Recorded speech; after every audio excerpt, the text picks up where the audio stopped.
Guys, alam niyo ba, may kukwento ako sa inyo. May ka-classmate kasi ako. Diba? May ano kasi siya. May notebook siya. Ang ganda-ganda. Sabi namin ng ka-classmate ko, since ata kami ng grade 3, oo. Tapos, sinabi naman namin, magkano ba yan? Mahal to, 10k to. Lahat yan, sabi ko, hindi, isa 10k, sabi niyang ganon.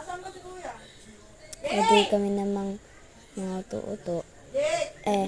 Sinabi namin kay mama, pabili kami ng ganyan. Sabi, hindi naman daw kaya ng budget, kaya ayun. Hindi naman namin kaya bilhin yun. Kinaya namin. Kami namang natutong kakasmate, may dumating na nagbebentang mga notebook kasi daw, para daw may extra notebook kami. Binibenta lang, 50 pesos. Sabi ko ganun, 50 pesos. Ayun na nga.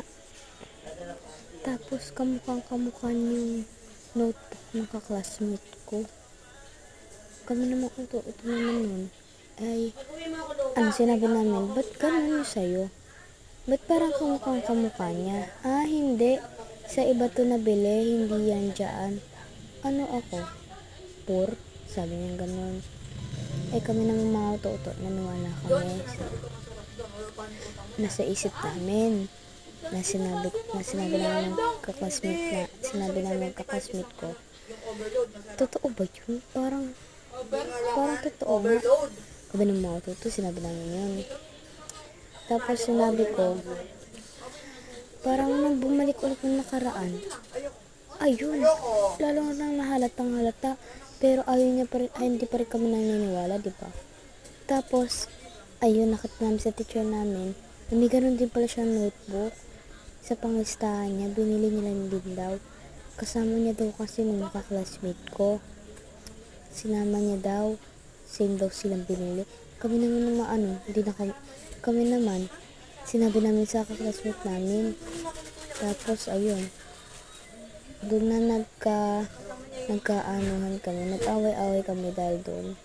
Tapos nagalit si ma'am, sabi niya ganun, guys, sino ginawa na, sabi niya, pinabungan namin.